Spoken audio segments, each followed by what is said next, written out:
So because you guys haven't had enough of Larry this week already, I've decided that no, this is your regular slot, Larry. Friday afternoon, you and I need to talk about all the good things. Well, we don't necessarily stop with just the good things, but at least we have to think of some good things that happened with Tesla last week. Thanks for being on. So we're not in mourning?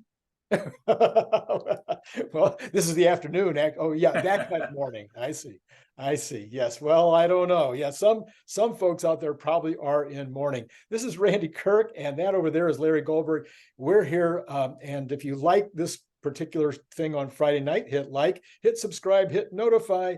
Larry will be on tomorrow morning with me, and that's why I said 3 times in 1 week. You just don't know it yet.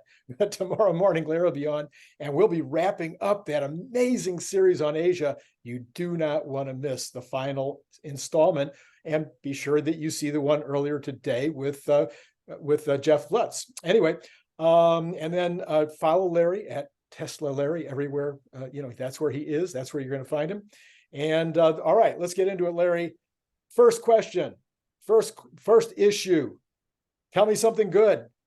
What was the best news you saw all week? The best news I saw all week was, and popped up many times in different ways, is the number of Cybertrucks we're spotting now.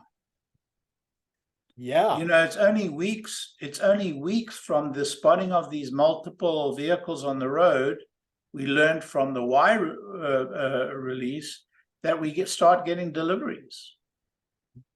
That's when, so you're looking back. I didn't ever do that or hear anybody that did, but that's about what we can expect. It's really tough to tell. I think, every vehicle is different. I actually saw a post just a few seconds ago, which I haven't had time to digest or research, to say that, there's several months to go between that but my memory, and I haven't, again, done the research, but my memory is that there was a relatively short period of time, and it could be as long as 2 months. That was what the post said. But I think there's going to be a delivery event very shortly. I think within weeks. Okay. Now, I was expecting a September event. I think I mentioned it in this show. And I still think that we will have a September event. And that's a very, very important moment. If you're a stock price, if you're focused on the stock price, that is the catalyst for the year, in my judgment. So, Larry, I have 3 catalysts around that. See if you think I'm right. Catalyst 1 is the handoff event. Well, there's actually 4 if you count the announcement of the event. That could move the stock a little bit. You might have then a run-up towards the actual event as people, the FOMO folks, start trying to get in before the event. Then you have the event itself where the handoff takes place, and maybe that's the first time we get all the specs and see any surprises or things that we didn't know would be in the vehicle. Then there's the next thing, which is the beginning of sale, people actually getting their actual vehicles. So, and immediately, I'm sure within days, there will be videos of people with their vehicles and showing them off in certain ways and talking about whether they like it or don't like it or whatever. And then the final event, I'm thinking in this case, might only be 2 or 3 weeks after. Probably some publication is going to get their hands on one and do a critical review. So those are all possible events taking place that assuming that the critical review is good, those are all market movers to the upside. And so you could see a continually a market that's moving on a regular basis. Yeah, I see it all as one, because typically in these things, the price moves progressively with each succession.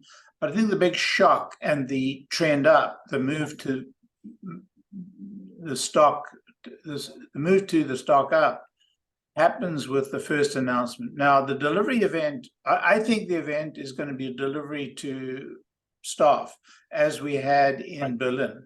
Right. I don't know if you recall that was it Berlin? Yeah, I think it was Berlin, where they delivered the first vehicles. And actually, when I was at the opening event at the Gigafactory in Austin, they also delivered some Austin manufactured cars to staff on the day. Yeah. So that's kind of, I think, the opening event. That's what I'm expecting in September. But you're right, there are going to be some successive waves of events to follow that, all that will reinforce and sustain the stock movement. Now, we have to talk about macro. So for me, that's the astounding event of the outstanding event of the rest of the year. But the macro is looking progressively more cloudy.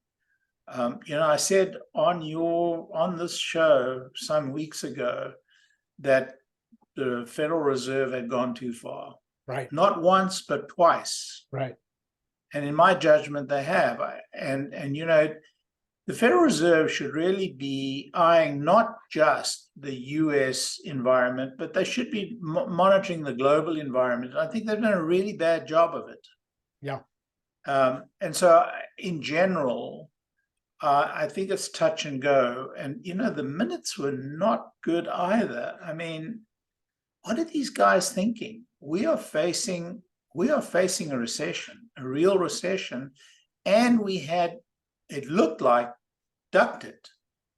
So I don't know what's wrong with these guys. I really don't know. I will clap back. I'm going to say that you're right. They've gone too far. I'm going to agree with that. I'm going to suggest I don't think they're going to raise any more this year. And a couple of different people came out today saying that now the economists that are being that have been polled are saying no increase in through the next 5 months. And that's like, I think 30% are only 30% are saying there will be any increase in the next 5 months. But what I really want to point out to you, and of course, this is going to be confirming my thinking. So I always like to do that when I can, Larry, but maybe maybe you won't agree. But if there's anybody that I would like to have appreciate my analysis more than you, Larry, it would be Jeremy Siegel. Okay.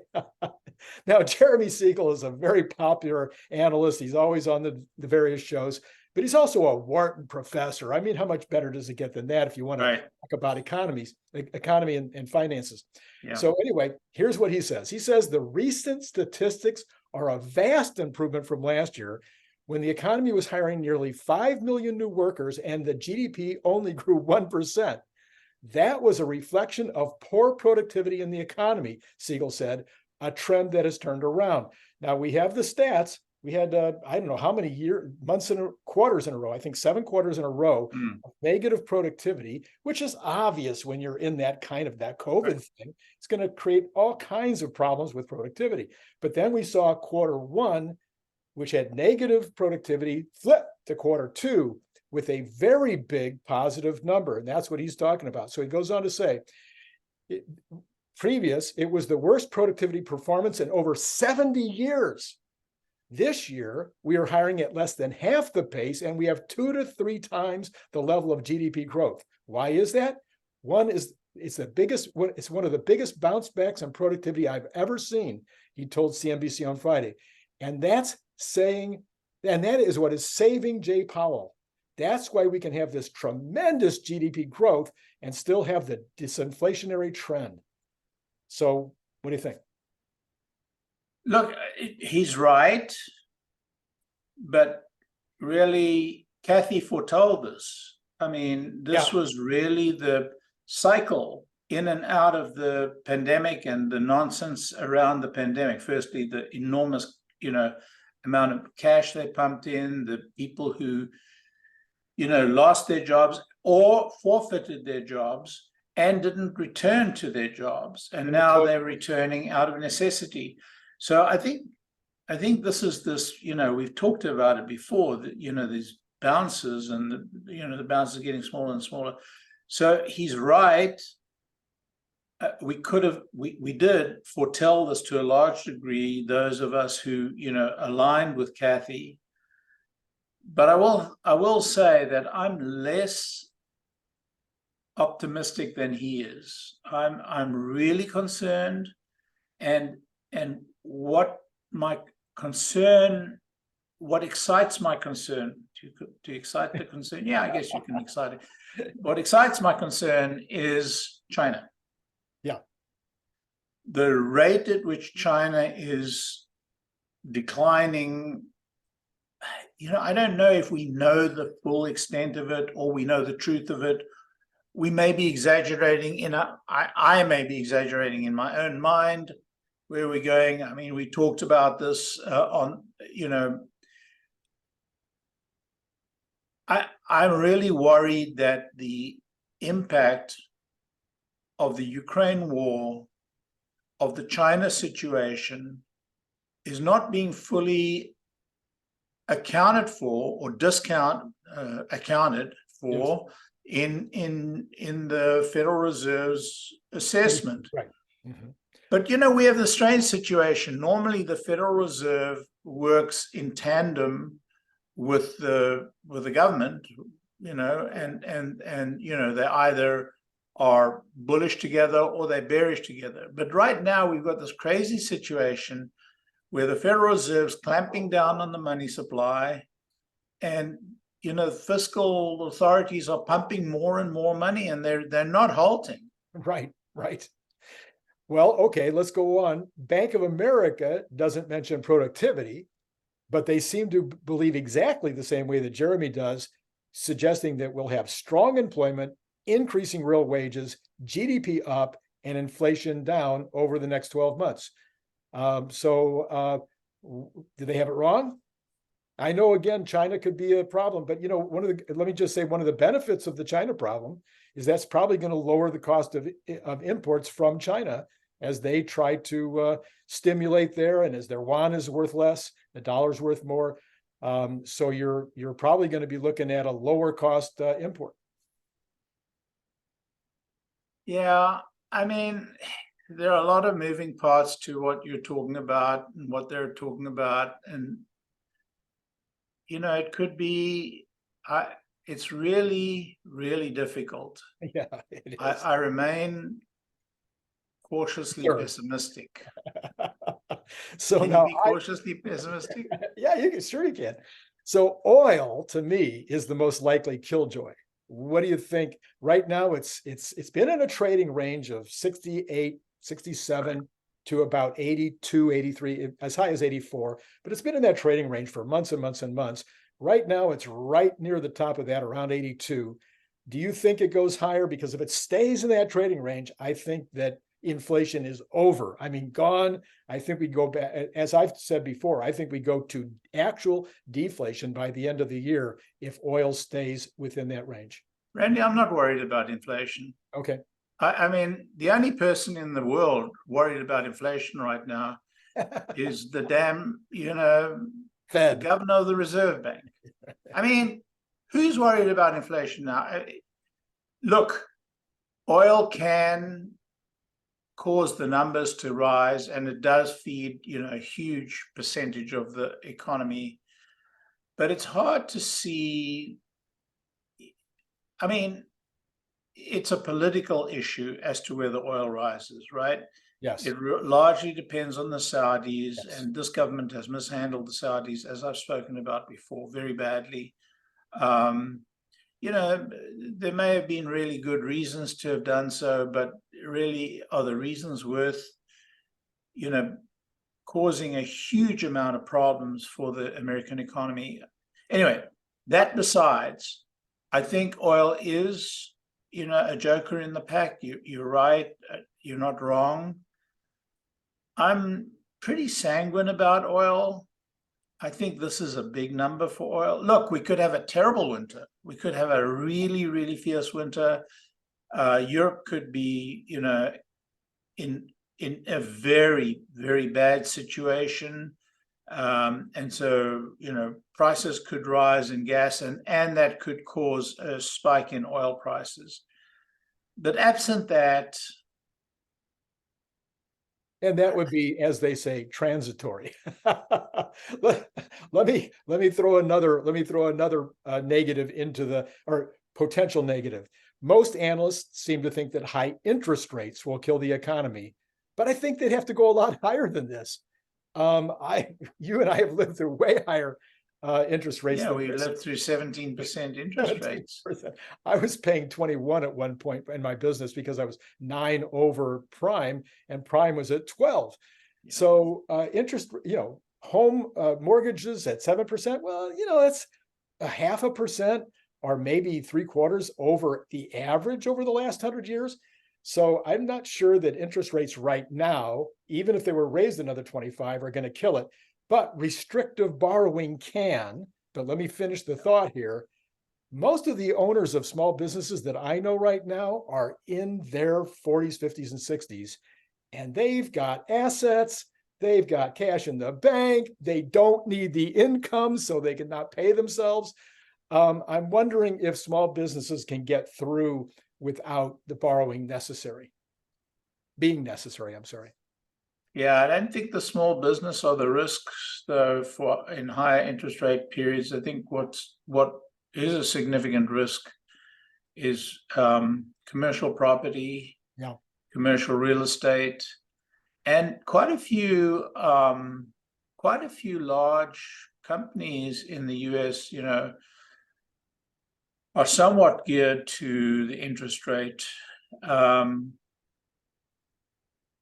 Yeah, but I mean, a lot is going to happen in the next year or two relating to interest rates, because the Fed has to, they have to reduce their balance sheet, but they've got an enormous deficit to cover, Yeah. And they're going to have to borrow very substantial amounts of money. So we're getting into a territory that we've never been in before. It's true. Now, the Japanese have been in the territory, and we've discussed that they've managed fine. Yeah. 2, 3, 4, how many times GDP they borrowed? Who cares? Who cares? Yeah. And maybe that's fine. It's just we've never been in that territory before. Yeah. So it's really hard to project. But, a lot of people are sanguine. Ray Dalio, I'm going to the All In podcast conference next month. Oh, by the way, I'm going to do a road trip across the US and back. So I'm going to call on you, and anybody who wants to see me on the way there and back, I'm going to post my itinerary shortly. well, but we'll have a cup of coffee together, maybe. there you go. There you go. Anyway, I'm on my way to the All In, and Ray Dalio is going to be there. Ray Dalio doesn't have as happy a scenario as you paint. Well, I am an optimist. Everybody knows this about me. So, all right. So let's go back to Tesla. A headline today says that Megapack deliveries are now all the way into 2025. And I'm like, that's not even news. We know that every time that they get 2 years out, they stop, they turn off the order page. So the fact that they're in 2025 is not news. However, it does raise the issue. There's probably at least a 90% chance that Lathrop will be fully ramped by the end of the year, early 2024. I believe that's correct. Producing about $20 billion in revenue and probably at least 20% margins. So that would be $4 billion in earnings next year. That doesn't count anything that might come out of Shanghai in that new facility. So assuming an 80 times PE, this would be about $100. It'd be $1.25 a share times 80. We're talking $100, and the stock is selling for $217. Yeah, but the Tesla stock has been rated down from that mile high, PE. I think. Oh, call it 50, Larry. It would still 50 be 50 is the number, I think. Okay, let's take 50 times $1.25. You're still looking at 60. Fair. That's kind of the number I had. And by the way, don't underestimate the pop we're going to get from the charging network. We're going to get a fair pop from my numbers. I think we're going to see, very significant in 2024, very significant increase. Showing up in the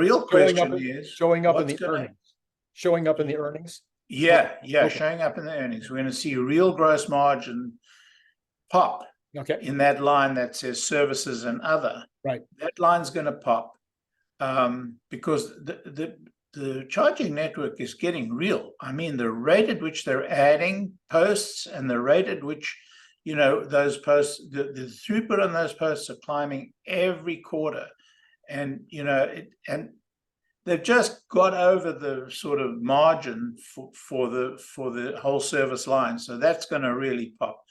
But it's not as big as energy, obviously, and energy could be a big number for next year. But we have to be concerned in the third quarter and the fourth quarter in terms of revenue from vehicles. So, right, we have to weigh that. For third quarter in particular, I think by fourth quarter things should be wonderful. Maybe. All right. It all depends on the macro. Of course. It all depends on the macro. I'm looking at 2026 as my, yeah.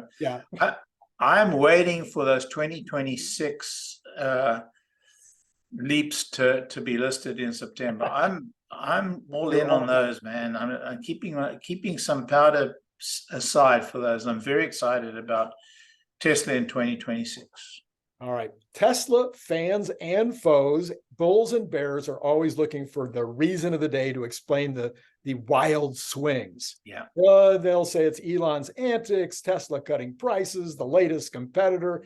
So while I'll give suggestions every single day about, periods and trends and what I see is impacting various things, I try to stay close to the basic premise. It's all about the narrative, both for the overall market and for Tesla.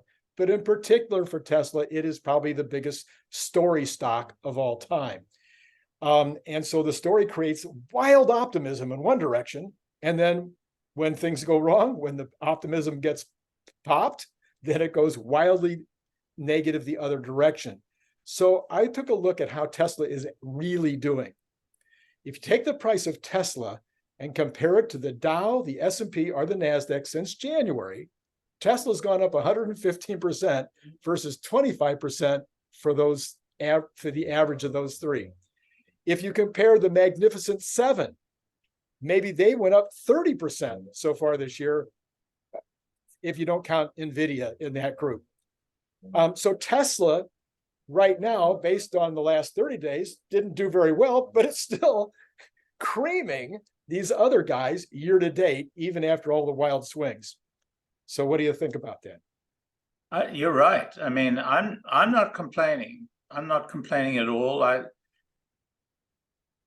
I don't think Tesla's fully priced for all the reasons that we know. There are multiple businesses that have huge opportunity, which if they were listed separately, I don't know if they're mature enough to be listed yet, but the energy business without doubt is. Yeah. And as you pointed out, it could be a $50, it could be a $60 stock.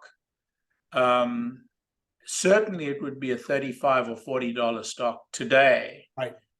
And if that is true, then Tesla's sitting at 160, 170. That's not fully priced. Even if you take a tough third quarter and a tough fourth quarter, if you look at 2024, 2025, what's going. So I'm on board with you 100%. I'm a lot less concerned about it than you are. You're looking at the short term, but. Well, I'm not playing the short term right now, Larry. Okay. With you, I do have some long leaps, but I don't play the short term, but I do have audience members who do, and who are just concerned about it on a day-to-day basis. Again, yeah. Even though the baseball season is far from over, we still look every day to see how our team is doing. So, all right, the number one issue for Americans interested in BEV is range. This has been reported over and over and over again. We've had Ford CEO Jim Farley earlier today, or it might have been yesterday, with a report on his disappointment in taking a road trip and how difficult it was at some places to get charged up in his Ford, of course. Then there was this article in Business Insider, which blew my mind because it was a positive article about a BEV driver who rented a Tesla and had a phenomenal experience. That's the story. What can I tell you? I've done two really fantastic road trips. One to Yosemite from the East Coast, another to Austin and Boca Chica from the East Coast. Now I'm doing the same thing. This time I'm going all the way to LA and maybe even I'm going to LA via Boca Chica and Austin and quite a few other places, and I'm coming back via Lathrop and Giga Nevada. But I have to say, I have never been stuck from a range perspective or from a charging perspective. Never. In that trip all the way to Yosemite and back, once I had to wait for 5 minutes in Albuquerque for a charger. That was it. And it told me while I was driving there, you'll have a 5-minute wait. So in addition to that, we've seen Tesla and Texas and other states now requiring NACS chargers in order to qualify for federal money. We've had Fisker joining the list of those who will use Tesla facilities. Yay. It seems like maybe if Elon wanted to do some advertising, this would be the key. It would not only raise the value of the whole BEV education, if you will, and get more people interested in the category. And over the years, I always liked to do advertisements that would raise my entire category, not just my product. That was always going to be a positive. And then, but it would also really show how much Tesla is in the lead. So there would seem to me to be the perfect ad. We're so far ahead. It's so easy to tell the story, and it's the number one concern of the population that we're trying to reach. Well, you're right. Gary's right. Everybody's right. Tesla should advertise. Elon doesn't believe in it. Elon believes in making products that people love and that will sell them. And, so far. Yeah, I mean, I am very skeptical that an advertising campaign will raise the price of a Tesla. Very skeptical. I do think that it will raise visibility of EVs and of Tesla. I do believe that it will have a marginal impact on sales over time. And that's what advertising does. It doesn't boost sales overnight. It has an impact over time. Yeah. And that's what go ahead. I have to say, no advertising, zero advertising, and it is the most trusted auto brand in the market. Right. Within 10 years, he went a little bit more. He went from zero to the most trusted brand globally. Right. Now, no advertising in the world would have done that. None. Yeah, I think I can agree with you on that, Larry. But there's a difference in some way with regard to the product itself and this one aspect of the product. That's why I'm pushing. So I've pushed other approaches in terms of marketing levers more than I have advertising. I've been advertising my products my entire career, but I think that in this particular case, the product is doing a good job in terms of word of mouth. But there's a whole nother issue in the Midwest where there isn't this word of mouth because there just isn't enough penetration yet, and where the cost of gasoline is not a big of an issue in terms of getting people to try to move into an electric vehicle. And then you've got the things I've mentioned many times before in terms of the political aspects of people in the Midwest. So with all three of those, I think you can tell the story about the benefits, the fact that there's plenty of chargers, the fact that when you're in a Tesla, you're always going to be fine, and that many more chargers are coming and there's not going to be an issue for any electric vehicle sometime in the future. I think that's a good story. Randy, how many Tesla shareholders, in private shareholders or retail shareholders, I guess they call them, in the United States? Oh, I forget. I've seen the number, but I don't know. I don't know either, but it's a fair number, right? Yeah, big. It's the number one held by retailers by far. Right. So let's all get together as retailers. You heard it here first, folks. Let's all get together as retailers, chip in a couple of dollars, build a real fund, and advertise. Gary can lead us. Gary's this great merchandising manager. Who cares? I mean, we'll advertise, and then we'll see who's right. That's good. I like it. All right. Last thing for today. Let's take a look at what's coming up next week. We have the PCE index next week, the Fed's favorite way of measuring inflation. I know you're not concerned about inflation, but that's where everybody's attention is going to be. It's going to be so completely focused. Where does the market go next week? Where does Tesla go next week?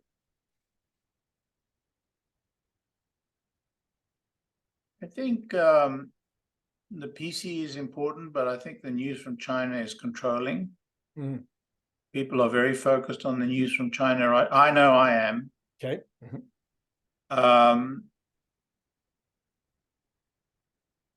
I think the PC is going to be fine. Personally, I think we've had the shock of oil. There hasn't been a movement in the oil price, since the last. Since the last trip. So I think we're fine on the PCE. I think the news from China is controlling, therefore, where we think we are next week. NVIDIA is going to be a blowout. That will lift, I think, the stock. I think that's a very important moment next week, is the NVIDIA report. Okay. So I'm quite optimistic on next week's movements in general. All right. So maybe in general, maybe we've blown out all of the negativity, and now some bargain hunters will be coming in and looking for some opportunities. If you're talking Tesla stock, the answer is it all depends what, some random magazine decides to publish. Tesla had blowout China numbers. Yeah. Last month, blowout. Excellent China numbers. And I saw in today's Wall Street Journal, China, very bad numbers in China. I mean, well, okay, can't. But they might be referring to Rivian. I'm not Rivian. I'm sorry. Xpeng. How do you pronounce their name? Xpeng. At less than zero on their margins. And NIO went down the same 6% that Xpeng did on that news. So but no, in the Wall Street Journal today, I don't have it at hand. There was literally a statement that they only had a 30,000 a week. And it was like the first week of the previous month or the last week of the previous. I mean, it's just. My point is, you can't buy a break in the news. Yeah, no. For Tesla. By the way, I do want to point out some really bullish news on SpaceX. Go ahead. So SpaceX published, I posted it actually. SpaceX didn't publish. Wall Street Journal published some numbers on SpaceX that shows SpaceX for the last quarter provisionally posted a provisional number of profit, a $50 million or so profit. That would be the first quarter, possibly the first quarter ever that SpaceX posted a profit. But they also posted last year's revenue and loss and the prior year. And last year showed, a significantly shrinking loss, down to like 300 million or so after a 500 million loss the previous year. And this first quarter, they posted this, $55 million profit for the quarter. Nice. Well, if you look at SpaceX's, launch cadence, if you look at, what's happening with Starlink, I mean, it looks very, very, very good. And so I'm thinking that we may see a Starlink. I mean, Chamath said a Starlink flotation or listing sometime towards the end of this year. Wow. That may be a little early. It may well be in the early part of next year, but I think it's coming. Yeah. That is going to lift Tesla stock very significantly. Oh, shouldn't, but will. And it will excite the entire Tesla community. That's right. People will be selling their homes in order to get a piece of that. Larry, none about that. Great to have you on. I am glad that we were able to find lots of good news on this Good News Friday.